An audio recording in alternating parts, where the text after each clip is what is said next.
दोस्तों, ये कहानी पूरी तरह से काल्पनिक है और केवल मनोरंजन व जागरूकता के उद्देश्य से बनाई गई है। इस वीडियो में दिखाई गई किसी भी अवैध गतिविधि का समर्थन नहीं किया जाता है। मेरा नाम पूनम है। मैं 3 भाइयों की इकलौती बहन थी। मेरे माँ बाप और भाई मुझे बहुत प्यार करते थे। मैं हमेशा अपने घर में हंसी खुशी घूमती थी। मैं अपने घर में सबकी आंखों का तारा थी। मुझे ऐसा लगता था कि मेरी जिंदगी हमेशा ऐसी ही खुशहाली से भरी रहेगी। लेकिन मुझे क्या पता था कि जिंदगी में कभी कभी कोई ऐसा भी आता है जिससे हमारी जिंदगी आबाद भी हो सकती है और बर्बाद भी। हमारा घर हमेशा हंसी खुशी और मजाक से गूंजता रहता था। मेरे तीनों भाई मुझे बहुत प्यार करते थे। सबसे बड़े वाले भाई जब भी ऑफिस जाते तो मेरे लिए कोई ना कोई अच्छी चीज वहां से खाने पीने की जरूर लेकर आते थे। पूनम, मेरी गुड़िया, इधर आओ। बड़े भाई ने ड्राइंग रूम में जाकर आवाज लगाई। मैं दौड़ते हुए किचन से बाहर आई। हाँ भैया, आज आप मेरे लिए क्या लेकर आए हैं? मैंने उनके हाथ में मौजूद उस बैग की तरफ देखते हुए कहा। ये लो, तुम्हारी फेवरेट चूड़ियां। उन्होंने प्यार से मेरे सर पर हाथ फेरा। तुम लोग इसे इतना बिगाड़ रहे हो, कल को जब ये विदा होकर अपने घर जाएगी तो वहां पर ये कैसे गुजारा करेगी? ये ऐसे ही तरह तरह की फरमाइशें करेगी, फिर अपने पति से भी किया करेगी। माँ ने हंसते हुए कहा। हाँ तो क्या हुआ माँ, मेरी बहन बिल्कुल राजकुमारी की तरह रहेगी। हम लोग इसका रिश्ता उसी जगह पर करेंगे जहां पर इसे पलकों पर बिठा कर रखा जाए। मेरे मंझले भाई ने सामने वाली कुर्सी पर बैठते हुए कहा। ये सुनकर मैं शर्माकर अपने कमरे में भाग गई थी। मुझे अपने घर वालों के प्यार पर बहुत नाज महसूस होता था। मेरे परिवार वाले मेरे लिए रिश्ता ढूंढ रहे थे। मुझसे बड़े 2 भाइयों की शादी हो चुकी थी और मेरी दोनों भाभियां मुझे बहुत प्यार करती थी। अब घर में मेरी शादी की बातें काफी तेजी से चल रही थी। फिर एक शाम पापा अपने एक पुराने दोस्त से मिलकर जब घर वापस आए तो उनके चेहरे पर एक अजीब सा सुकून और खुशी दिख रही थी। वो सीधा माँ के पास आकर बैठ गए। गंगा, मेरे दोस्त ने अपने बेटे दुष्यंत के लिए हमारी बेटी पूनम का हाथ मांगा है। पापा की आवाज में भरपूर खुशी दिख रही थी। मैं किचन के दरवाजे के पीछे खड़े होकर ये सब कुछ सुन रही थी। मेरा दिल ये सुनते ही जोर जोर से धड़कने लगा। ये तो सच में बहुत अच्छी बात है, लेकिन अभी तो पूनम इतनी बड़ी नहीं हुई है कि वो घर गृहस्थी की सारी जिम्मेदारी अच्छे से संभाल पाए। इतनी जल्दी भी क्या है? माँ ने मेरी तरफदारी करते हुए कहा। अरे, बेटियां तो माँ बाप के लिए हमेशा छोटी ही रहती हैं। वो कभी हमें बड़ी नहीं लगती हैं। और जिम्मेदारी जब इंसान के कंधे पर पड़ती है ना, तो वो सब कुछ संभालना सीख जाता है। वैसे भी लड़का अच्छा पढ़ा लिखा है और बहुत ही खूबसूरत नौजवान है। और सबसे बड़ी बात ये कि वो मेरे पुराने दोस्त का बेटा है, तो फिर उसके गुण और चरित्र को लेकर मुझे कोई भी परेशानी नहीं है। मुझे पूरा भरोसा है कि वो हमारी पूनम के लिए बेहतरीन होगा। पापा ने आत्मविश्वास के साथ जवाब दिया। ठीक है, अगर आपकी यही मर्जी है तो फिर ठीक है। मैं पूनम के भाइयों से भी इस बारे में बात कर लेती हूँ। माँ ने हामी भर दी और कुछ ही दिनों के बाद दुष्यंत के घर वाले रिश्ता पक्का करने के लिए हमारे घर पर आ गए। दुष्यंत सच में एक पढ़ा लिखा और खूबसूरत नौजवान था। उसकी बातों में एक अजीब सा आकर्षण और सादगी थी। जब हमारी एंगेजमेंट हो गई तो उसके बाद हमारी फोन पर बातचीत करने का सिलसिला शुरू हो चुका था। पूनम, मुझे तो भरोसा ही नहीं हो रहा है कि तुम मेरी जिंदगी में आ रही हो। पहली बार जब उसने मुझे फोन किया तो उसकी आवाज में एक अजीब सा सुरूर था। मैं भी इस रिश्ते से बहुत खुश हूँ। मैंने शर्माते हुए नजर झुकाते हुए छोटा सा जवाब दिया। तुम बहुत कम बोलती हो पूनम, लेकिन सच कहूं तो तुम्हारी खामोशी भी मुझे बहुत अच्छी लगती है। मैं तुम्हें दुनिया की हर खुशी दूंगा। तुम बस मुझ पर हमेशा भरोसा रखना। उसके शब्दों ने मेरे मासूम दिल में एक मजबूत जगह बना ली थी। हमारी फोन पर लंबी लंबी बातें होने लगी थी और फिर आखिरकार हमारी शादी वाला दिन भी आ गया। मैं लाल जोड़े में सजी धजी दुल्हन बनकर दुष्यंत के घर विदा होकर चली गई।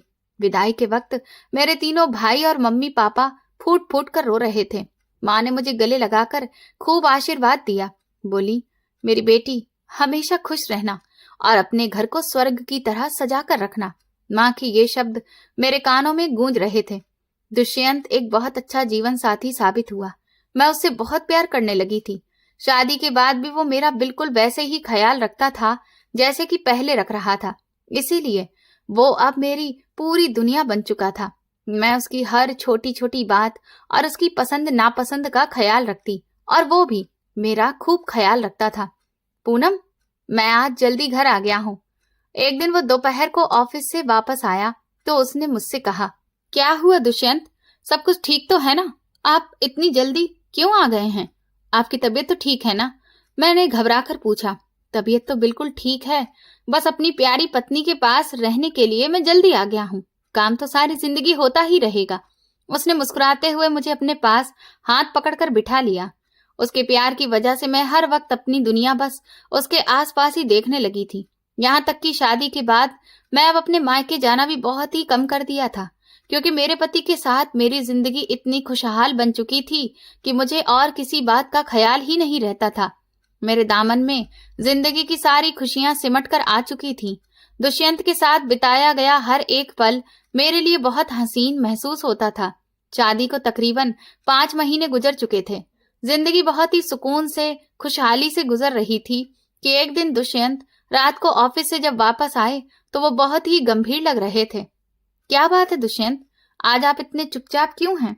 मैंने टेबल पर खाना लगाते हुए उनसे पूछा। पूनम, मुझे तुमसे एक बहुत जरूरी बात करनी है, उसने खाने की प्लेट साइड पर करते हुए कहा। हाँ जी बताइए, मैं सुन रही हूँ। मुझे मुंबई में एक बहुत बड़ी मल्टीनेशनल कंपनी से जॉब का ऑफर मिला है। सैलरी भी अभी की सैलरी से तकरीबन 3 गुना ज्यादा है और वहां पर प्रमोशन के चांसेस भी बहुत सारे हैं। इसलिए मैंने फैसला किया है कि अब हम लोग मुंबई शिफ्ट हो जाएंगे। उसने मुझे पूरी बात बताई। ये सुनकर मेरे हाथ से पानी का गिलास छूटते छूटते बचा। लेकिन दुष्यंत, मुंबई तो बहुत दूर है। मेरे सारे घर वाले तो यहीं पर रहते हैं। हम इतनी दूर अकेले कैसे रहेंगे? मैंने परेशानी और घबराहट से पूछा। अरे मेरी जान, क्या तुम मेरे लिए इतना भी नहीं कर सकती हो? हम वहां पर अपना नया घर बनाएंगे और मैं हूं ना तुम्हारे साथ। तुम्हें भला मेरे होते हुए किसी भी चीज की फिक्र करने की कोई जरूरत नहीं है। और मैं सच कहता हूं, मैं तुम्हें कोई भी कमी नहीं होने दूंगा। उसने मेरी आंखों में प्यार से देखते हुए मेरा हाथ पकड़कर कहा। मैं उसके प्यार में इस कदर डूब चुकी थी कि मैं फिर बिना सोचे समझे ही सिर हिलाकर हामी भर दी। अगले कुछ दिनों में हमने पैकिंग करना शुरू कर दी थी। मेरे घर वालों को जब ये खबर मिली तो वो थोड़ा परेशान हो गए। पूनम, आखिर इतनी दूर जाने की जरूरत क्या है? दुष्यंत को यहीं पर भी तो अच्छी नौकरी मिल सकती है ना, जहां पर उसकी सैलरी भी बढ़ जाए और प्रमोशन भी मिलेगा। मेरे बड़े भाई ने नाराजगी जताते हुए कहा। अरे भैया, ये दुष्यंत के करियर का सवाल है और वो जहां भी रहेंगे मैं भी वहीं पर रहूंगी। और आप फिक्र मत करिए, वो है ना मेरे साथ, वो मेरा बहुत ख्याल रखते हैं। मैंने दुष्यंत की तारीफ करते हुए उन्हें चुप करवा दिया। दुष्यंत मुझे लेकर मुंबई शिफ्ट हो गया। शुरुआत के दिन तो बहुत मुश्किल थे। नए शहर में मुझे बहुत अजीब सा एहसास होता रहता था, क्योंकि मैं वहां पर किसी को भी नहीं जानती थी। लेकिन दुष्यंत ने मुझे कभी भी अकेलापन महसूस नहीं होने दिया। मैं अपनी जिंदगी और अपने नए घर को सजाने में इस कदर खो गई कि घर वालों से बातचीत भी अब मेरी दिन ब दिन कम होती चली गई। मैं महीनों उनसे फोन पर कोई भी बात नहीं करती थी। वक्त गुजरता रहा, हम मुंबई में भी बहुत खुश थे। फिर एक रात मेरी जिंदगी का सबसे भयानक मोड़ आया। आधी रात का वक्त था जब अचानक दुष्यंत के करहाने की तेज आवाज से मेरी आंख खुल गई। दुष्यंत, क्या हो गया है आपको? मैंने घबराकर लाइट जलाई। पूनम, मेरे इधर किडनी वाली जगह पर बहुत तेज दर्द उठ रहा है, इतनी तेज कि अब मुझसे बर्दाश्त ही नहीं हो रहा। ऐसा लग रहा है कि मेरी जान निकल रही है। वो बिस्तर पर दर्द के मारे इधर उधर लौटने लगा था और पसीने में भीग गया था। उसे ऐसी हालत में देखकर मैं बहुत परेशान हो गई। मैंने जल्दी से उसे सहारा देकर उठाया और फिर किसी तरह गाड़ी तक लेकर आई। रात के उस वक्त इस अनजान शहर में हॉस्पिटल पहुंचना मेरे लिए किसी कयामत से कम नहीं था। लेकिन दुष्यंत इतने हिम्मत वाले थे कि इतनी तकलीफ में होने के बावजूद भी उन्होंने अच्छे से ड्राइविंग की और फिर अस्पताल पहुंचे। इमरजेंसी में पहुंचते ही डॉक्टर ने उसे तुरंत इंजेक्शन लगाए। डॉक्टर साहब, मेरे पति को क्या हो गया है? अचानक ये दर्द कैसा है? मैंने रोते हुए डॉक्टर से पूछा। देखिए मैडम, घबराइए नहीं, हमने उन्हें पेन किलर दे दिए हैं। सुबह हम उनके कुछ टेस्ट करेंगे, उसके बाद ही ठीक से पता चल पाएगा कि आखिर इनको प्रॉब्लम क्या है। डॉक्टर ने मुझे तसल्ली दी। रात भर दुष्यंत को अस्पताल में ही एडमिट रखा गया। मैं पूरी रात उनके बेड के पास बैठकर रोती रही और भगवान से प्रार्थना करती रही। सुबह तक उनका दर्द काफी हद तक कम हो गया था तो अस्पताल वालों ने उन्हें डिस्चार्ज कर दिया और मैं उन्हें लेकर वापस घर आ गई। उस पल मुझे ऐसा महसूस हो रहा था कि दर्द दुष्यंत को नहीं बल्कि मुझे हो रहा है। मैं उस इंसान से बेहद प्यार करती थी और उसकी जरा सी भी तकलीफ मेरे लिए बर्दाश्त कर पाना बहुत मुश्किल था। हम अस्पताल से वापस तो आ गए थे, जिसके बाद दुष्यंत को आराम मिल गया था, लेकिन ये आराम कुछ वक्त का ही था, क्योंकि अगले दिन फिर से उन्हें दर्द शुरू हो गया और अब दुष्यंत का वो दर्द हर रोज का होने लगा था। वो ऑफिस से कई बार छुट्टी करने लगे थे। उनका रंग धीरे धीरे पीला पड़ने लगा और वजन भी तेजी से गिरने लगा। एक दिन मेरी तबीयत कुछ खराब थी, इसीलिए दुष्यंत खुद अकेले ही हॉस्पिटल रिपोर्ट्स लेने और बाकी बचे हुए चेकअप कराने के लिए चले गए। जब वो वापस आए तो उनकी हालत बहुत अजीब सी थी। वो बड़ी मुश्किल से चलकर घर आए थे और आते ही सोफे पर गिर पड़े। दुष्यंत, क्या हुआ है? डॉक्टर ने क्या कहा है और आपकी रिपोर्ट में क्या आया है? मैंने घबराकर उनके पास बैठते हुए पूछा। उन्होंने कांपते हुए हाथों से रिपोर्ट्स टेबल पर रख दी और फूट फूट कर रोने लगे। पूनम, सब कुछ खत्म हो गया है। मेरी जिंदगी खत्म हो गई है। वो बच्चों की तरह रो रहे थे। उन्हें ऐसी हालत में देखकर मैं बुरी तरह से घबरा गई। भगवान के लिए बताइए तो कि आखिर हुआ क्या है। मेरा दिल डूब रहा है। पूनम, डॉक्टर ने बताया है कि मेरी दोनों किडनियां धीरे धीरे पूरी तरह से खराब हो चुकी हैं। वो डैमेज हो चुकी हैं और अगर जल्द से जल्द मुझे एक नई किडनी बदलकर नहीं मिली तो मेरी जान नहीं बच पाएगी। उनके ये शब्द मेरे कानों में पिघले हुए शीशे बनकर उतर गए। ये सब सुनकर मेरी जान निकल गई थी। मुझे ऐसा लगा जैसे मेरे चारों तरफ गहरा अंधेरा पसर गया हो और पैरों के नीचे से जमीन खिसक गई हो। नहीं, ऐसा नहीं हो सकता दुष्यंत। ये रिपोर्ट गलत हो सकती है। हम ऐसा करते हैं कि किसी और डॉक्टर को दिखाएंगे। आपको कुछ भी नहीं होगा। भला आपकी किडनी खराब कैसे हो सकती है? मैं उसके सीने से लगकर बुरी तरह से रोने लगी। डॉक्टर ने कहा है कि मुझे कल डायलिसिस पर जाना होगा और जल्दी ही एक किसी डोनर की तलाश भी करनी होगी, वरना मैं तुम्हें इस दुनिया में अकेला छोड़कर चला जाऊंगा। लेकिन पूनम, मैं मरना नहीं चाहता हूँ, उसने मेरे कंधे पर सर रखकर कहा। उस दिन के बाद से हमारी जिंदगी जैसे नरक बन गई थी। दुष्यंत हफ्ते में 3 दिन डायलिसिस के लिए अस्पताल जाते थे। उनकी तकलीफ मुझसे देखी नहीं जाती थी। वो रात भर दर्द से तड़पते रहते थे और मैं उनके दर्द में कभी उनके हाथ सहलाती तो कभी भगवान से दुआ करती। फिर मैंने फैसला कर लिया था कि मैं दुष्यंत को अपने शरीर का हिस्सा दूंगी, यानी कि अपनी किडनी उन्हें दे दूंगी। जिससे प्यार किया जाता है उसके लिए तो हम जान भी हंसते हंसते दे सकते हैं, तो फिर भला एक किडनी क्या चीज है? दुष्यंत, आप परेशान ना हो, मैं अपनी किडनी आपको दूंगी। हम आज ही चलकर डॉक्टर से इस बारे में बात करते हैं। मैंने एक शाम उसे अपना फैसला सुनाते हुए कहा। तुम पागल हो गई हो पूनम। मेरी जिंदगी तो वैसे भी धीरे धीरे कम हो रही है। तुम क्यों अपनी जान भी खतरे में डालना चाहती हो? दुष्यंत ने गुस्से और दुख से मुझे बहुत समझाया, लेकिन मैं अंदर से टूट चुकी थी। मुझे लग रहा था कि मैं दुष्यंत के बिना इस दुनिया में 1 मिनट भी जिंदा नहीं रह पाऊंगी। मैंने दुष्यंत से कहा कि अगर आप जिंदा नहीं रहेंगे तो फिर मैं जिंदा रहकर क्या करूंगी? इससे तो अच्छा यही है कि हम एक साथ जी ना पाए तो एक साथ कम से कम मरेंगे तो सही। दुष्यंत ने मेरा हाथ पकड़कर रोते हुए मुझे अपने पास बिठाया। तुम्हारी जैसी वफादार और प्यार करने वाली पत्नी किस्मत वालों को ही मिलती है पूनम, लेकिन मैं इतना स्वार्थी नहीं हूँ। मैं नहीं चाहता हूँ कि तुम्हारी किडनी मेरे बीमार शरीर के अंदर जाए और तुम सारी जिंदगी के लिए एक किडनी पर निर्भर रहो। मैं चाहता हूँ कि तुम कई साल तक जियो स्वस्थ तरीके से। मेरे मरने के बाद भी तुम खुश रहो। मैंने रोते हुए दुष्यंत के मुंह पर हाथ रख दिया। ये आप कैसी फालतू की मनहूस बातें कर रहे हैं? आपके बिना मेरी जिंदगी पूरी तरह से बर्बाद हो जाएगी। मैं आपके बिना सांस लेने के बारे में भी नहीं सोच सकती हूँ। इसके बाद बड़ी मुश्किल से कई दिनों की बहस के बाद मैंने दुष्यंत को इस चीज के लिए तैयार कर पाई। हम हॉस्पिटल गए, मेरे कुछ टेस्ट हुए और खुशकिस्मती थी कि मेरे टिश्यू दुष्यंत से मैच कर गए थे और आखिरकार वो दिन आ गया जब मैंने अपना गुर्दा दुष्यंत को डोनेट कर दिया। जब मुझे होश आया तो मेरे शरीर में भयंकर दर्द हो रहा था, लेकिन दिल में एक अजीब सा सुकून था कि अब मेरा दुष्यंत ठीक हो जाएगा। मेरी एक किडनी दुष्यंत के वजूद का हिस्सा बन चुकी थी, लेकिन हालात वो नहीं थे जो मैं सोच रही थी। कई हफ्ते गुजर गए। दुष्यंत हॉस्पिटल से घर भी वापस आ गए, लेकिन अभी वो पूरी तरह से हेल्दी नहीं हो पाए थे।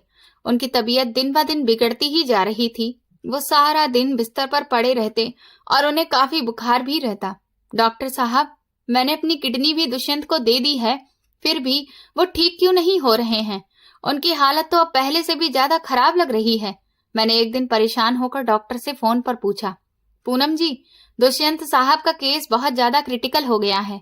उनका शरीर नई किडनी को एक्सेप्ट करने में बहुत मुश्किल झेल रहा है। उन्हें और भी ज्यादा बेहतर ट्रीटमेंट की जरूरत है, लेकिन जो ट्रीटमेंट उन्हें अब बेहतर कर सकता है वो यहाँ इंडिया में नहीं हो पाएगा। इसीलिए मैं आपको यही राय दूंगा कि अब आगे के इलाज के लिए इन्हें आप किसी दूसरे देश में लेकर जाएं, किसी ऐसे देश में जहां पर बेस्ट मेडिकल फैसिलिटीज हो। डॉक्टर ने मायूसी से जवाब दिया। ये सुनकर मेरे तो होश उड़ गए थे। विदेश में इलाज करवाने का मतलब था लाखों रुपए का खर्चा, जो कि हमारे पास तो नहीं थे। मैंने फिर बिना कुछ सोचे समझे अपना सारा जेवर बेच डाला जो मुझे मेरी शादी पर मिला था। हमारी सारी जमा पूंजी और जेवर के पैसे भी कम पड़ रहे थे, तो मैं मजबूरन अपने भाइयों से झूठ बोलकर कुछ पैसे उधार ले लिए कि दुष्यंत ने कोई नया बिजनेस स्टार्ट किया है, उसके लिए ही मुझे जरूरत है। दुष्यंत, ये पैसे रखिए, मैंने सारा इंतजाम कर लिया है। अब हम बाहर आपके इलाज के लिए चलेंगे। मैंने पैसों का भरा हुआ बैग उसके सामने रखा। मैं दुष्यंत के साथ बाहर जाना चाहती थी, लेकिन दुष्यंत ने तुरंत मना कर दिया। पूनम, मेरा एक पुराना दोस्त मेरे साथ वहां पर होगा, क्योंकि वो वहीं पर रहता है, इसलिए तुम्हें परेशान होने की जरूरत नहीं है। इलाज वैसे भी बहुत महंगा है, और फिर हम दोनों के जाने का खर्चा और वहां पर रहने का खर्चा, तुम जानती हो ना कि हम लोग किसी भी हाल में 2 लोगों का खर्च नहीं उठा पाएंगे। उसने पैसे बैग में वापस रखते हुए कहा। मैंने उसके आगे बहुत हाथ जोड़े कि लेकिन मैं आपको इस हालत में अकेला नहीं छोड़ सकती हूँ। पर दुष्यंत कहने लगा कि तुम अपने मायके चली जाओ, जब तक मैं पूरी तरह से ठीक होकर वापस नहीं आ जाता तो मुझे भी वहां पर तुम्हारी फिक्र लगी रहेगी। पर मैंने दुष्यंत की ये बात नहीं मानी और मैंने फैसला किया कि मैं यहीं इसी घर में रहूंगी। वो इलाज के लिए विदेश चला गया और मैं उसके वापसी का रास्ता देखने लगी। दुष्यंत के जाने के बाद वो घर अब मुझे काटने को दौड़ता था। मेरी हर सुबह दरवाजे पर लगी दुष्यंत के नाम की प्लेट को देखने से शुरू होती और हर रात उसके कपड़ों को सीने से लगाकर रोने पर खत्म होती। दिन महीनों की तरह गुजर रहे थे। घर का एक एक कोना दुष्यंत की मुझे याद दिलाता था। मैं फोन को हाथ में पकड़कर पूरा पूरा दिन उसकी कॉल का इंतजार करती रहती। उसने कहा था कि जब उसकी तबीयत कुछ संभलेगी तब वो खुद मुझे फोन करेगा। धीरे धीरे तकरीबन 1 महीना इसी तरह उसके इंतजार में गुजर गया। एक दोपहर मैं बिस्तर पर बैठकर दुष्यंत की तस्वीर को साफ करते हुए उसे ध्यान से देख रही थी कि तभी अचानक फोन की घंटी बजी। स्क्रीन पर एक अनजान विदेशी नंबर चमक रहा था, जिसे देखकर मेरा दिल जोर से धड़कने लगा। मैंने कांपते हुए हाथों से फोन उठाया। हेलो, कौन बात कर रहा है? मेरी आवाज में एक अजीब सी घबराहट और उम्मीद थी कि शायद सामने से दुष्यंत ही होगा। क्या मेरी बात पूनम भाभी से हो रही है? दूसरी तरफ से किसी अजनबी आदमी की आवाज सुनाई दी। जी हाँ, मैं पूनम ही बोल रही हूँ। आप कौन हैं और दुष्यंत कैसे हैं? मैंने बेताबी से पूछा। भाभी, मैं दुष्यंत का दोस्त कबीर बोल रहा हूँ। भाभी, हिम्मत रखिएगा, क्योंकि मेरे पास आपके लिए एक बहुत बुरी खबर है। उसकी आवाज बहुत भारी और रुंधी हुई थी। ये सुनते ही मेरे हाथों से जैसे जान निकलने लगी। मैंने बिस्तर की चादर को मजबूती से पकड़ लिया। क्यों? आप ऐसा क्यों कह रहे हैं? क्या हो गया है मेरे दुष्यंत को? वो ठीक तो है ना? मेरा गला अचानक से सूखने लगा था। भाभी, दुष्यंत अब इस दुनिया में नहीं रहा। यहाँ पर उसने जब अपना चेकअप करवाया तो डॉक्टर ने एक और ऑपरेशन करने को कहा था, लेकिन वो ऑपरेशन बहुत रिस्की था और फिर ऑपरेशन के दौरान ही उसकी हालत अचानक से बिगड़ गई और हम उसे बचा नहीं पाए। कबीर के ये शब्द मेरे कानों में हथौड़ों की तरह गूंजे। मेरे हाथ से फोन छूटकर गिर गया। मुझे ऐसा लगा जैसे किसी ने मेरा गला कसकर दबा दिया हो। मेरी आंखों के सामने अंधेरा छा गया और मैंने एक जोरदार चीख मारी और वहीं बिस्तर पर बेहोश होकर गिर पड़ी। जब काफी समय के बाद मेरी आंख खुली तो मैं हॉस्पिटल के बिस्तर पर थी। मेरे भाई और पापा मेरे सिर के पास खड़े होकर रो रहे थे। पड़ोसियों ने मेरी चीख सुनकर दरवाजा तोड़ा था और मुझे अस्पताल पहुंचाने के साथ साथ मेरे घर वालों को भी इन्फॉर्म कर दिया था। पूनम, मेरी बेटी, होश में आओ। पापा ने रोते हुए मेरे सिर पर हाथ फेरा। पापा, मेरा दुष्यंत, वो मुझे छोड़कर चला गया। पापा, वो मुझे इस दुनिया में अकेला कर गया। मैं उनके सीने से लगकर दहाड़ मार मार कर रोने लगी। मेरे बड़े भाई ने आगे बढ़कर मुझे संभाला। उनकी अपनी आंखों से भी आंसू बह रहे थे। हिम्मत रखो पूनम, शायद भगवान की यही मर्जी थी। हम दुष्यंत की डेड बॉडी को यहाँ पर मंगवाने का इंतजाम करते हैं। भैया ने मुझे ये कहकर दिलासा दिया। हम उसी रात वापस घर आ गए। मेरे भाइयों ने कबीर से दोबारा बात की ताकि दुष्यंत को इंडिया लाया जा सके। मैं इस भारी दुख से टूटी हुई फर्श पर बैठी थी और मेरे भाई फोन पर बात कर रहे थे। देखिए कबीर जी, हम हर तरह का खर्चा उठाने को तैयार हैं। आप बस दुष्यंत की बॉडी भिजवाने का इंतजाम करवा दीजिए। भैया गुस्से और दुख से बोले। लेकिन कुछ देर बाद फोन बंद करके वो मेरे पास आए। मैंने नजर उठाकर उन्हें देखा तो वो अपना सिर पकड़कर वहीं बैठ गए। उनकी हालत अजीब सी थी। क्या हो गया है भैया? दुष्यंत कब आ रहा है? मैंने रोते हुए उनकी तरफ देखा। पूनम, उसके दोस्त ने बताया है कि ऑपरेशन के बाद दुष्यंत के शरीर में खतरनाक इन्फेक्शन फैल गया था। अस्पताल वालों ने फिर साफ मना कर दिया कि बॉडी को ऐसे में दूसरे देश भेजना सेफ नहीं है और वहां के रूल्स भी बहुत सख्त हैं। बिना मेडिकल क्लियरेंस के बॉडी को इंडिया नहीं भेज सकते थे और इसीलिए मजबूरी में उन्होंने वहीं पर दुष्यंत का अंतिम संस्कार कर दिया है। भैया ने बड़ी मुश्किल से पूरी बात कही। मैं अपने प्यार को एक आखिरी बार देख भी नहीं पाई और वो इस दुनिया से राख बनकर हमेशा के लिए चला गया। मेरी आखिरी उम्मीद भी टूट गई। उसके बाद मैंने रोना बंद कर दिया क्योंकि मेरे आंसू जैसे सूख चुके थे। मैं बिल्कुल एक पत्थर की तरह हो गई थी। भैया मुझे जबरदस्ती अपने साथ ले आए। मेरा वो घर जहां से मैं लाल जोड़े में विदा हुई थी अब मुझे कैद खाना लगने लगा था। मैं सारा दिन अपने कमरे में एक कोने में बैठी शून्य में घूरती रहती थी। ना कुछ खाती पीती थी और ना ही किसी के साथ बात करती थी। पूनम, मेरी बच्ची, भगवान के लिए एक रोटी खा लो। तुम सूख कर कांटा हो गई हो। माँ मेरे सामने खाने की प्लेट रखकर बहुत मिन्नतें करती। माँ, मुझे भूख नहीं है, आप मुझे अकेला छोड़ दीजिए। मैंने ठंडे अंदाज में जवाब देती और फिर मुंह फेर लेती। आखिर कब तक ऐसे जिंदा लाश बनकर रहोगी बेटी? अपने ऊपर कुछ तो तरस खाओ। तुम्हारे पापा भी तुम्हारी ऐसी हालत देखकर बहुत टूट चुके हैं। वो भी रोते रहते हैं। माँ की इस बात का भी मुझ पर कोई असर नहीं हुआ। मेरे दिल पर जैसे गहरे दुख की परत जम चुकी थी जो पिघल नहीं रही थी। सच कहा है किसी ने, वक्त कभी किसी के लिए नहीं रुकता है। और फिर इसी तरह इस हादसे के बाद तकरीबन 3 साल और गुजर गए। इस 3 साल में बहुत कुछ बदल गया। मेरे दुख में घुल घुल कर माँ भयंकर बीमार रहने लगी थी और फिर एक दिन अचानक उन्हें दिल का दौरा पड़ गया और वो भी इस दुनिया को छोड़कर चली गईं। मेरे पापा माँ की जुदाई बर्दाश्त नहीं कर सके और कुछ महीने के बाद वो भी हमें छोड़कर चले गए। मेरे सर से माँ बाप दोनों का साया छिन गया। मेरे बड़े भाई अपने परिवार के साथ अपनी नौकरी के सिलसिले में दूसरे देश में शिफ्ट हो गए और बाकी के 2 भाई यहीं अपने कारोबार और बीवी बच्चों में बहुत व्यस्त हो गए थे। मेरी भाभियों का व्यवहार भी अब बदल चुका था। एक रात सब लोग लॉन में बैठे थे। मैं हमेशा की तरह खामोश बैठी हुई थी। पूनम, हमने तुम्हारे बारे में एक फैसला किया है। भैया ने गला खकारते हुए बात शुरू की। जी भैया, बताइए। मैं बिना किसी एक्सप्रेशन के उनकी तरफ देखने लगी। पूनम, मम्मी पापा तो रहे नहीं हैं और हम लोग भी अब अपने कामों में व्यस्त रहते हैं। तुम पूरी जिंदगी इस तरह अकेले तो नहीं गुजार सकती हो ना। हमने तुम्हारे लिए एक बहुत अच्छा रिश्ता देखा है। एक लड़का है जिसके 2 बच्चे हैं। भैया ने एक ही सांस में सारी बात कह दी। मेरी आंखों में अचानक गुस्सा और दुख की चमक उभरने लगी। मैं तेजी से अपनी जगह से खड़ी हो गई। ये आप क्या कह रहे हैं भैया? मैं अपनी पूरी जिंदगी दुष्यंत के नाम पर ही गुजारना चाहती हूँ। मैं किसी और के नाम के बारे में सोच भी नहीं सकती हूँ।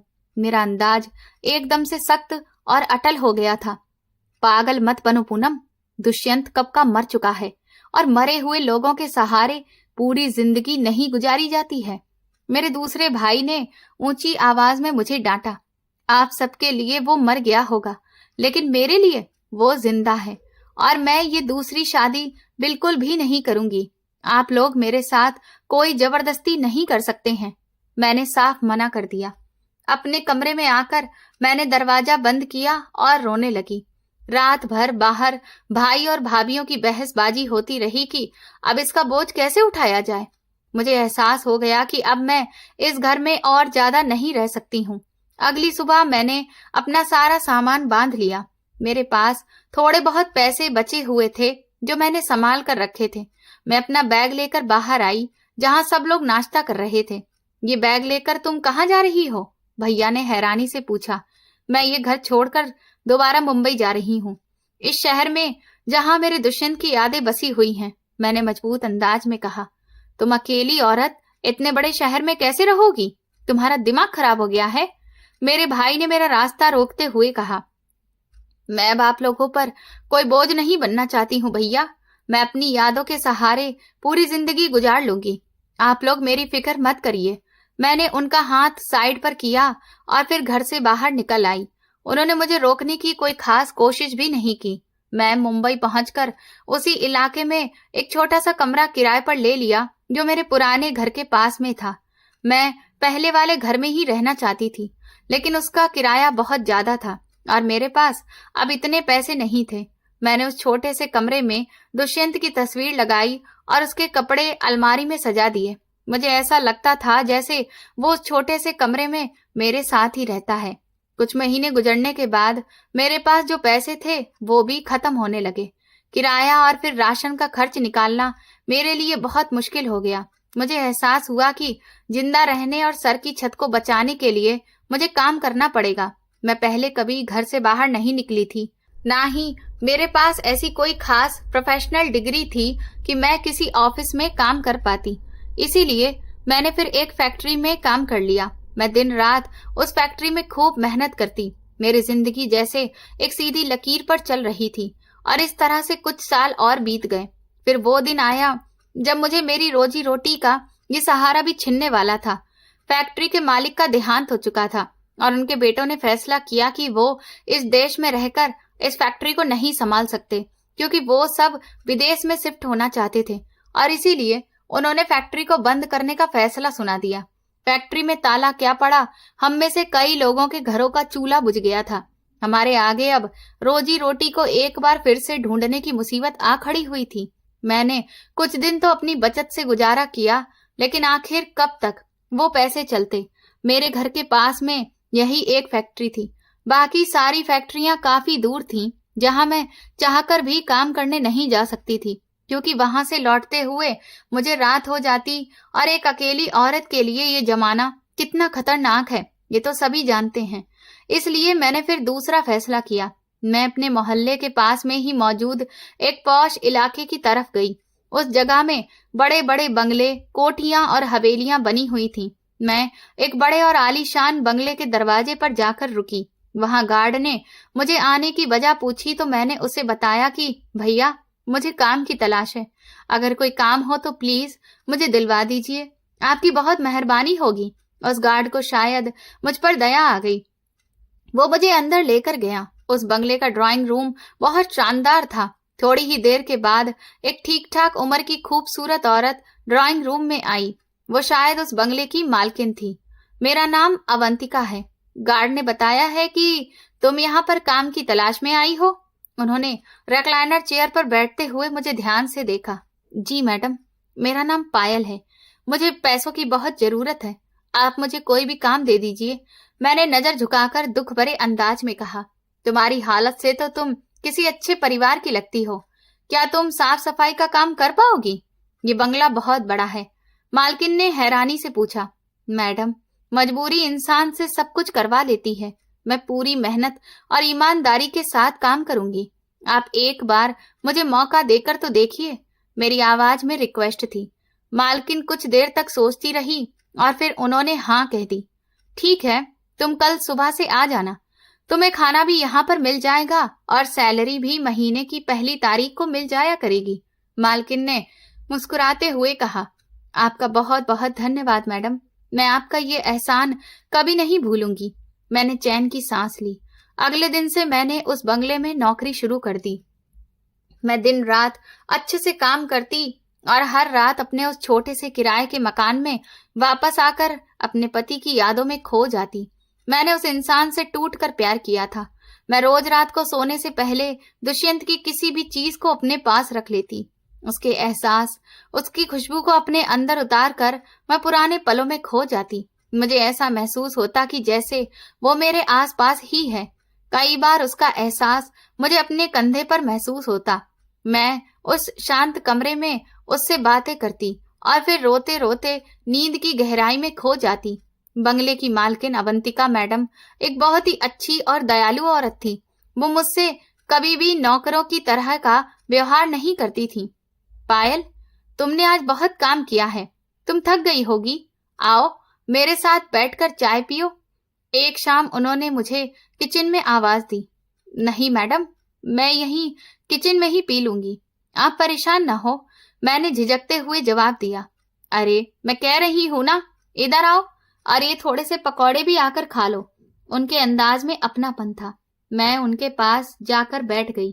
तुम्हारे चेहरे पर हर वक्त अजीब सी उदासी रहती है पायल, क्या बात है मुझे बताओ, शायद तुम्हारा दिल थोड़ा हल्का हो जाए।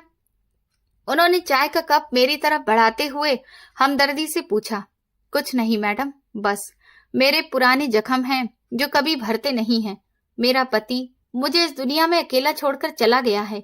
मैं उसके बिना जिंदा तो हूं, लेकिन मेरी आत्मा उसके साथ ही जैसे मेरे शरीर से निकल गई थी। ये कहते हुए मेरी आंखों से आंसू बहने लगे। भगवान तुम्हें सब्र दे। इंसान को हालातों के साथ जीना सीखना पड़ता है।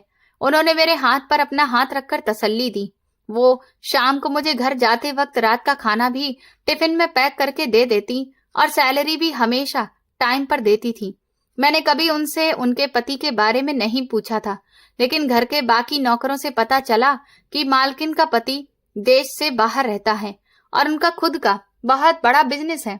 मालकिन के 2 छोटे बच्चे भी थे, एक बेटा और एक बेटी। दोनों बहुत ही प्यारे और शरारती थे। मैं दिन भर काम के दौरान मालकिन के बच्चों के साथ भी खूब खेलती और खुश रहती थी।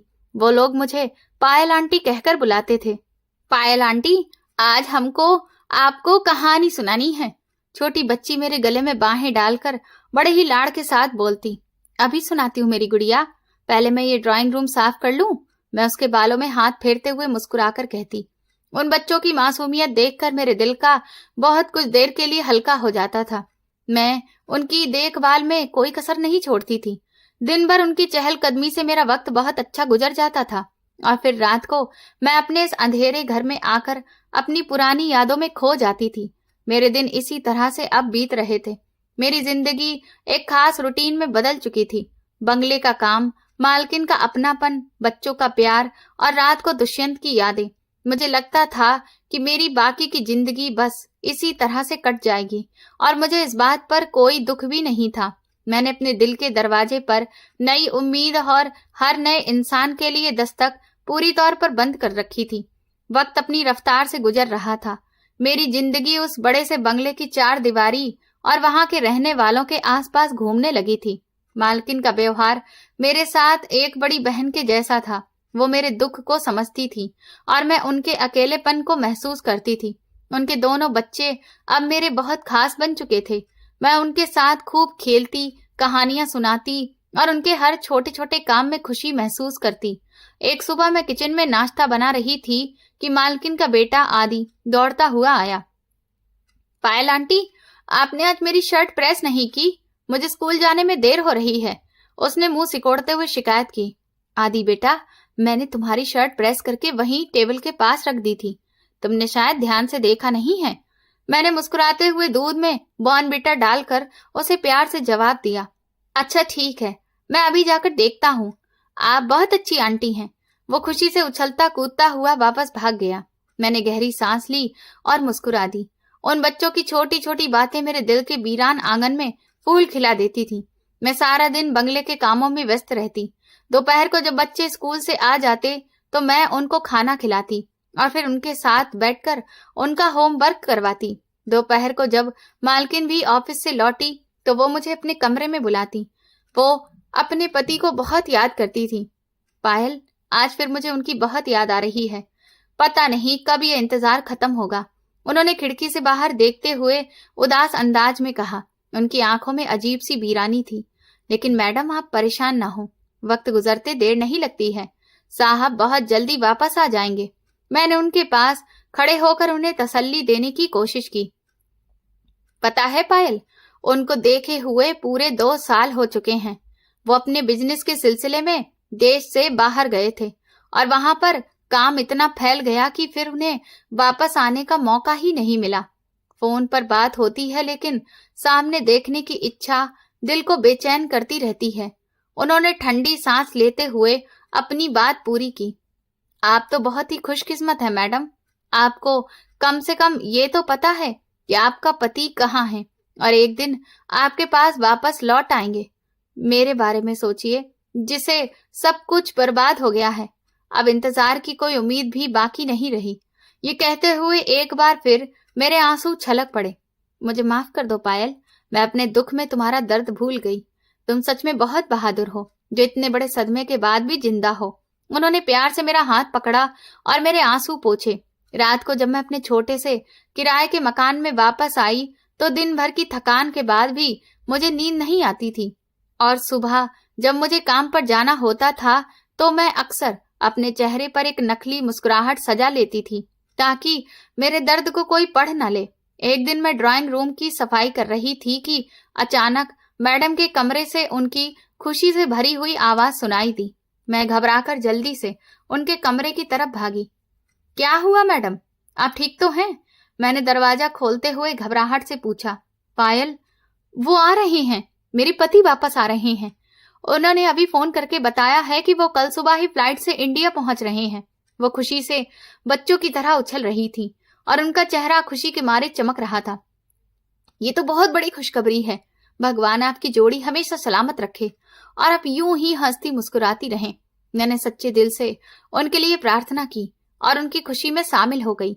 मुझे तो यकीन ही नहीं हो रहा पायल, इतने लंबे समय के बाद मेरे पति आ रहे हैं। मुझे तो समझ में ही नहीं आ रहा है कि मैं क्या करूं और कहां से तैयारियां शुरू करूं। वो खुशी के मारे पागल हो गई थी। उस दिन के बाद से बंगले का नक्शा ही बदल गया।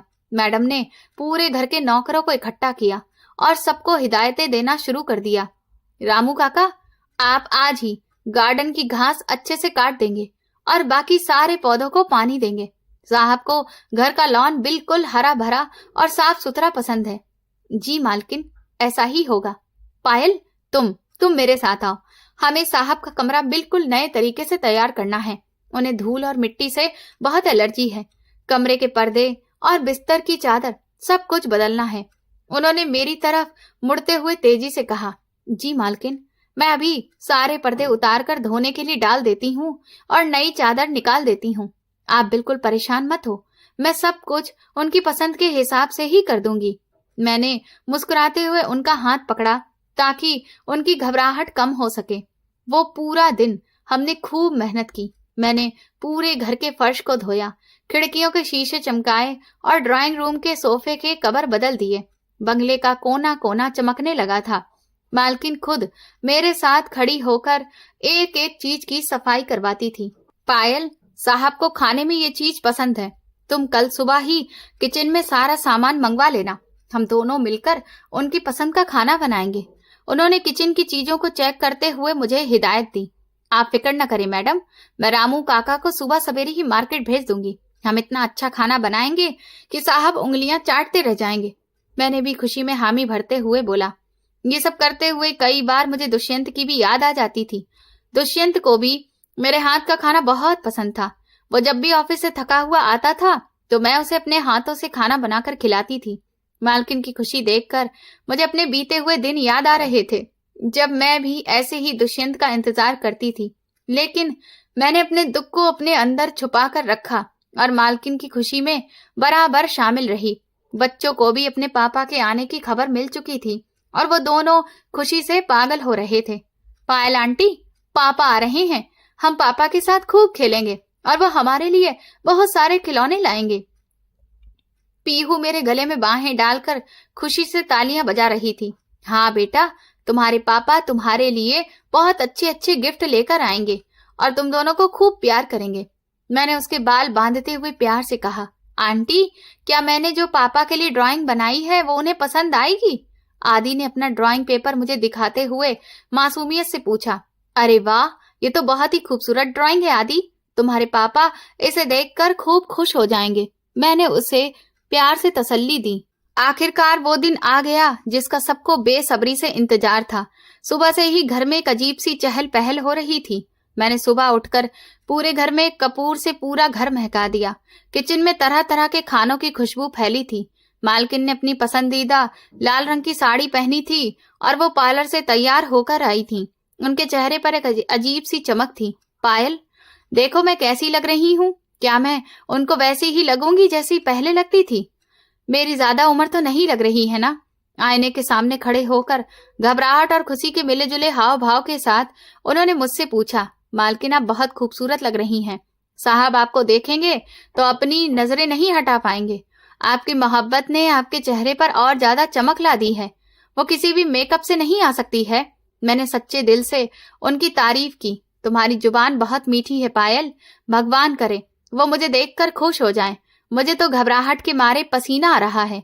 उन्होंने टिश्यू पेपर से अपने हाथ साफ करते हुए कहा। शाम का वक्त हो चुका था।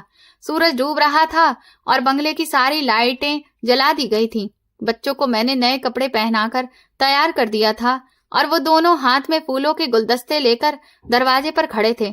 मालकिन के कहने पर बाकी सारे नौकरों ने भी साफ सुथरे कपड़े पहन लिए थे ताकि सबका शान और शौकत के साथ स्वागत किया जा सके। पायल, तुम भी मेरे साथ दरवाजे पर चलो। तुमने इस घर के लिए इतनी मेहनत की है। मैं चाहती हूँ कि तुम भी मेरे पति से मिलो और वो तुम्हें इनाम दे। मालकिन ने मेरा हाथ पकड़कर मुझे अपने साथ खड़ा कर लिया। मैडम, ये तो मेरा फर्ज था। आप मुझे इतना प्यार देती हैं, मैं भला आपके लिए इतना भी नहीं कर सकती? मैंने सर झुकाकर कहा। हर गुजरता पल इंतजार को और ज्यादा बढ़ा रहा था। मालकिन बार बार दरवाजे की तरफ देख रही थी कि अचानक बाहर सड़क पर एक बड़ी सी गाड़ी के रुकने की आवाज सुनाई दी। वो आ गई हैं पायल, वो आ गए, गाड़ी की आवाज आई है। मालकिन खुशी से चिल्लाई। उनकी आवाज सुनकर आदि और पीहू भी उछलने लगे।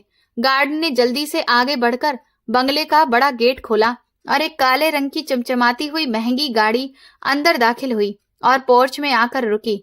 गाड़ी का इंजन बंद हुआ तो पूरे घर में एक अजीब सी खामोशी छा गई।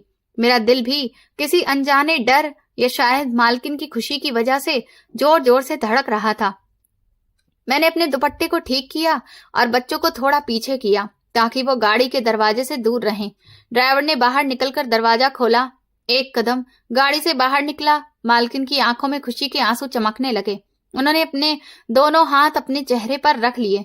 मैं भी नजरें जमाए उस इंसान के बाहर निकलने का इंतजार कर रही थी जिसके प्यार में मालकिन आज इतनी खूबसूरत और जिंदा दिल लग रही थी। गाड़ी से निकलने वाले शख्स ने ब्लैक कलर का सूट पहन रखा था और उसके बाल बड़े ही सलीके से बने हुए थे। जैसे ही उस इंसान का चेहरा रोशनी में आया तो मेरी जैसे सांसें रुक गईं। मैंने अपनी आंखें जोर से बंद की और दोबारा खोली। मेरा सर घूमने लगा था और आत्मा जैसे कांप गई थी क्योंकि मालकिन के पति कोई और नहीं थे। वो मेरा अपना पति, मेरा प्यार, मेरा दुष्यंत था। मैंने भरोसा ना कर पाने वाली नजरों से सामने देखा।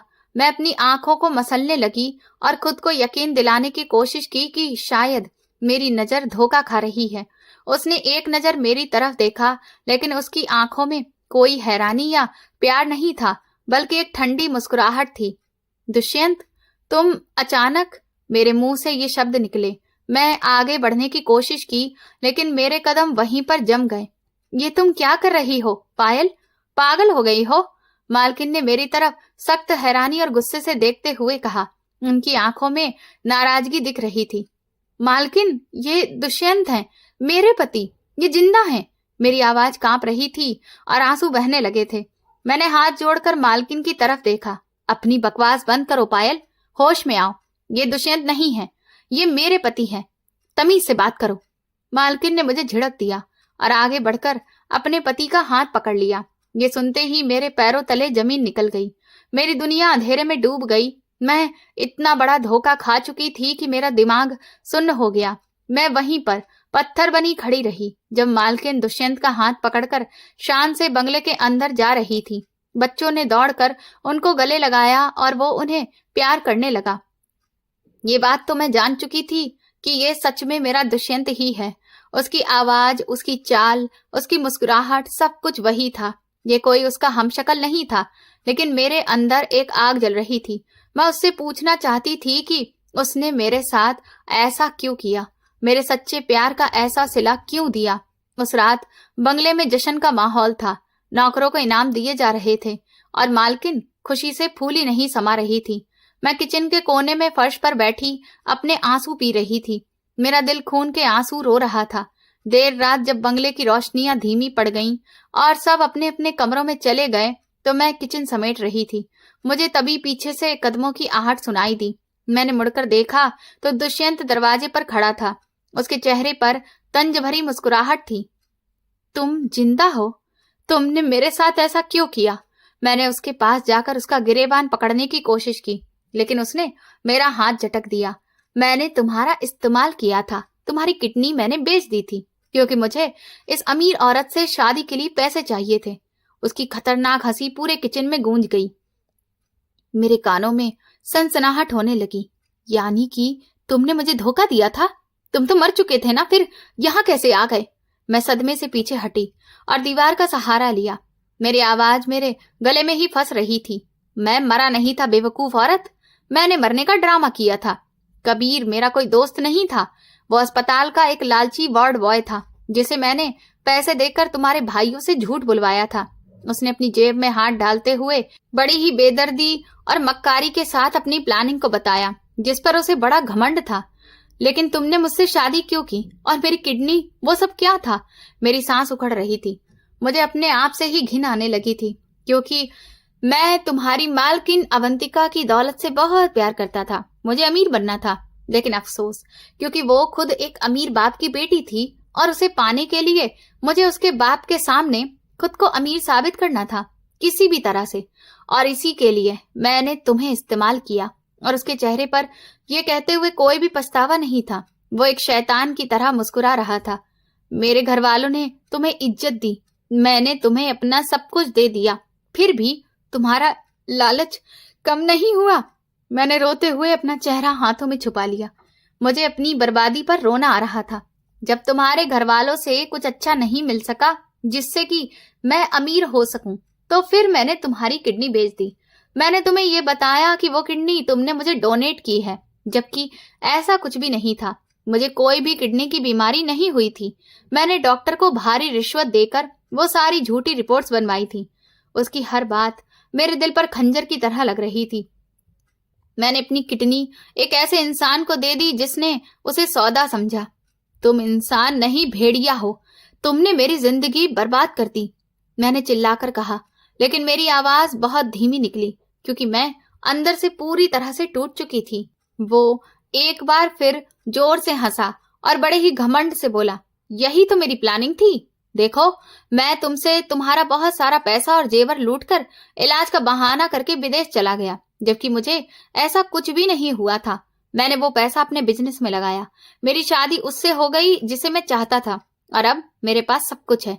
इज्जत है, शौहरत है, पत्नी है, बच्चे हैं, और तुम यहाँ मेरे ही बंगले में झाड़ू लगा रही हो। एक बार फिर मेरा मजाक उड़ाते हुए अंदाज में वो हंसा। उसकी हंसी मेरे कानों के पर्दे फाड़ रही थी। अपनी बकवास बंद करो दरिंदे। अचानक एक गरजदार आवाज किचन के दरवाजे से सुनाई दी। मालकिन अवंतिका वहां खड़ी थी। उनका चेहरा गुस्से और दुख से लाल हो रहा था। एक जोरदार थप्पड़ उन्होंने दुष्यंत के मुंह पर दे मारा। मालकिन ने आगे बढ़कर पूरी ताकत से दुष्यंत का गाल थप्पड़ मार मार कर लाल कर दिया था, जिसकी गूंज पूरे किचन में सुनाई दे रही थी। ये तुम क्या कर रही हो अवंतिका? मेरी बात तो सुनो। दुष्यंत ने घबराकर अपना गाल सहलाते हुए सफाई देने की कोशिश की। उसकी सारी मक्कारी अब मिट्टी में मिल चुकी थी। मैंने सब सुन लिया है। तुम कितने गिरे हुए इंसान हो। मुझे अंदाजा भी नहीं था कि तुमने मुझे इतना बड़ा धोखा दिया है। मेरे पैसों पर तुमने अय्याशी की और इस मासूम लड़की की जिंदगी भी बर्बाद कर दी, जिसने तुम्हारे लिए अपनी किडनी तक दे दी थी। मालकिन की आंखों से आंसू बह रहे थे, लेकिन उनकी आवाज में भयंकर गुस्सा था। मैं तो टूट गई थी, मगर इस बार मैं चुप नहीं रही। मैंने सोच लिया कि जिसने मेरे प्यार और बलिदान का मजाक बनाया है, अब मैं उसे नहीं छोड़ूंगी। मैंने अपने आंसू पोंछे और सीधी खड़ी हो गई। मालकिन, ये इंसान मोहब्बत के नाम पर एक कलंक है। इसने मुझे जिंदा लाश बना दिया। मैंने उनके पास जाकर मजबूत अंदाज में कहा। मेरे अंदर अब रोने वाली पायल मर चुकी थी। मैं उसकी असलियत अब दुनिया के सामने लेकर आऊंगी। पायल, तुम फिक्र मत करो, मैं इसके खिलाफ पुलिस में रिपोर्ट लिखवाऊंगी। इसने धोखाधड़ी की है और जो स्मगलिंग का जुर्म है वो भी इसने किया है। मालकिन ने अपना फोन निकालते हुए फैसले भरे अंदाज में कहा। उनका हर शब्द दुष्यंत के लिए मौत के बराबर था। अवंतिका, मुझे माफ कर दो, मुझसे गलती हो गई है। मैं तुम्हारे बिना नहीं रह सकता। हमारे बच्चों के बारे में तो सोचो। उसने गिड़गिड़ाते हुए मालकिन के पैरों में गिरकर माफी मांगी। वो एक भिखारी के जैसा लग रहा था। मेरे बच्चों का बाप एक मुजरिम और दरिंदा नहीं हो सकता। तुमने मेरे पापा की दौलत के लिए ये सारा खेल रचाया। अब तुम जेल की सलाखों के पीछे सड़ोगे। मालकिन ने उसे पीछे धक्का दिया और सख्ती से जवाब दिया। अब की बार उसकी दूसरी बीवी ने भी मेरा साथ दिया। मालकिन ने रात के उसी समय पुलिस को बुला लिया। दुष्यंत का असली चेहरा बेनकाब हो चुका था। पुलिस ने उसे गिरफ्तार कर लिया। उसकी सारी इज्जत, दौलत, सब कुछ एक पल में खत्म हो गया। जिसके लिए उसने इतनी गहरी साजिश की थी, वो बिल्कुल अकेला रह गया था। मैं और मालकिन ने उसकी साजिश के बारे में एक एक जानकारी पुलिस को दी और अदालत में भी गवाही दी, जिसके आधार पर न सिर्फ वो डॉक्टर बल्कि वो वार्ड बॉय जिसने दुष्यंत की इस पूरी प्लानिंग में साथ दिया था और उसके साथ ही इस काला बाजारी में शामिल कई सारे लोग जिनके जरिए दुष्यंत ने अपने काम को अंजाम दिया था, वो सभी पकड़े गए। जिससे आने वाले भविष्य में ना जाने कितने ही लोग जो उनका शिकार बनते, उनकी जिंदगियां बच गईं। अदालत ने उन सबको सख्त सजा सुनाई। दुष्यंत की सारी प्रॉपर्टी जो कि उसने मालकिन के पैसों से बनाई थी, वो जब्त करके वापस मालकिन के नाम पर ही ट्रांसफर कर दी गई। इस हादसे ने मुझे अंदर तक हिलाकर रख दिया था, लेकिन मैंने खुद को संभाला। मैंने अपने किराए के मकान से दुष्यंत की सारी निशानियां और तस्वीरें जलाकर राख कर दी। मैंने अपने मायके वालों से बात की। मेरे भाइयों को जब पूरी सच्चाई पता चली तो वो बहुत शर्मिंदा हुए। उन्होंने मुझसे माफी मांगी। वो बोले कि बहन, हमने तुम्हारा दुख नहीं समझा और तुम्हें अकेला छोड़ दिया। मैंने अपने भाइयों को माफ कर दिया क्योंकि गुस्सा और नफरत मेरे अंदर बाकी ही नहीं रहा था। मैंने दोबारा से अपनी जिंदगी की नई शुरुआत करने का फैसला किया और सोच लिया था कि मैं अब फिर से किसी के भी सहारे पर नहीं जीऊंगी। मैं जब मालकिन के पास से काम छोड़ना चाहती थी तो उन्होंने मुझे जाने नहीं दिया। उन्होंने कहा कि तुम्हारे साथ बहुत बड़ी नाइंसाफी हुई है पायल, जिसे मैं बदल तो नहीं सकती हूँ, लेकिन हाँ, कहीं न कहीं हमने एक जैसा दुख ही जिया है, क्योंकि हमें धोखा देने वाला आदमी एक ही है। जितनी भी प्रॉपर्टी दुष्यंत के नाम पर थी वो सारी मैडम ने मेरे नाम पर कर दी। मैंने उन्हें बहुत मना किया, लेकिन वो नहीं मानी। वो कहने लगी कि दुष्यंत ने तुम्हारे साथ जो किया है ना, उसके बदले में ये कुछ भी नहीं है और इसे तुम भीख नहीं बल्कि अपना अधिकार समझो। जो प्रॉपर्टी अब मेरे नाम पर हुई थी उसकी कीमत बहुत थी। मैंने उसमें से कुछ प्रॉपर्टी को बेचकर एक भले काम में लगाने का सोचा। मैंने उसके एक खास हिस्से पर अनाथालय खोला। इस काम में मालकिन ने भी मेरा साथ दिया। तुम बहुत मजबूत हो पायल, तुमने अपने दुख को ताकत बना दिया। मुझे तुम पर गर्व है। अब मैं पूरी जिंदगी इन अनाथ बच्चों के साथ प्यार से गुजार देना चाहती हूँ। वो बच्चे मुझे माँ कहकर बुलाते हैं और उनकी मुस्कुराहट देखकर मेरे सारे जख्म भर जाते हैं, जिनके जरिए मैं अपने अतीत के दुखों को भुलाने की कोशिश कर रही हूँ। दुष्यंत ने मेरे साथ जो भी किया उसकी सजा कानून ने तो उसे दे दी थी, पर शायद वो सजा उसके लिए काफी नहीं थी। कहते हैं इंसान के कर्मों का फल उसके आगे कभी न कभी आता ही है। एक दिन मालकिन मुझे बताती हैं कि उनके पास जेलर का फोन आया था जिसने हम दोनों को जेल बुलाया है। मुझे हैरानी हुई कि भला हमें वहां क्यों बुलाया जा रहा है। जब हम वहां पहुंचे तो जेलर ने हमें जो बात बताई उसे सुनकर हम दोनों ही दंग रह गए। जेलर ने कहा कि दुष्यंत धीरे धीरे मर रहा है क्योंकि उसकी दोनों किडनी खराब हो रही हैं, जिसका कारण हाई बीपी और शराब का अत्यधिक सेवन है। अब ट्रांसप्लांट के बिना इसका बचना नामुमकिन है। हम डायलिसिस कर रहे हैं, लेकिन इसका ब्लड ग्रुप बहुत रेयर है। डोनर मिलना आसान नहीं है। अगर डोनर नहीं मिला तो इसकी हालत हर दिन बिगड़ती जाएगी और फिर ये कहकर जेलर चुप हो गया। फिर वो हमें दुष्यंत के पास लेकर गया। दुष्यंत की हालत वाकई में बहुत खराब थी। वो बिल्कुल सूख कर कांटा हो चुका था और अधमरी लाश के जैसा लग रहा था। उसने जैसे ही मुझे देखा तो अपने दोनों हाथ जोड़कर रोते हुए मुझसे माफी मांगने लगा। वो कहने लगा कि मैंने तुम्हारे साथ जो किया था, आज भगवान ने मुझे वही वापस लौटा दिया है। हो सके तो मुझे माफ कर दो और मेरे लिए प्रार्थना करो कि मुझे जिंदगी देने वाला कोई मिल जाए। उसकी ऐसी हालत देखकर मुझे दुख तो हुआ, लेकिन फिर भी मैंने अपने आप को मजबूत बनाते हुए उससे कहा कि आज तुम्हें एहसास हुआ होगा कि तुमने मेरे साथ जो किया है उसकी पीड़ा कितनी गहरी है। पर मुझे अफसोस है कि मैं चाहूं तो भी तुम्हारे लिए प्रार्थना नहीं कर सकती हूँ, क्योंकि अगर तुमने सिर्फ धोखा देकर मेरी किडनी ली होती तब भी मैं तुम्हें माफ कर देती, लेकिन तुमने तो मेरे प्यार की बेइज्जती की है और इसके लिए मैं तुम्हें कभी माफ नहीं करूंगी। ये कहकर मैं और मालकिन दोनों लोग वहां से वापस चले आए। मालकिन ने कहा, तुमने बिल्कुल ठीक किया पायल। वो इंसान हमारी दया और प्रेम के लायक कभी था ही नहीं। उसे वही मिला है जो उसने बोया था और यही असली इंसाफ है, भगवान का इंसाफ, जिससे दुनिया में कोई भी नहीं बच सकता है। दोस्तों, किसी के भी भरोसे और प्यार के साथ किया गया धोखा कभी बिना सजा के नहीं जाता। इंसान अपने कर्मों से कभी बच नहीं सकता, क्योंकि जैसा बोओगे वैसा ही काटोगे। दोस्तों, अगर आपको हमारी ये कहानी पसंद आई हो तो प्लीज कमेंट करके जरूर बताएं कि आपको ये कहानी कैसी लगी है और आप किस शहर से हमारी ये कहानी सुन रहे हैं।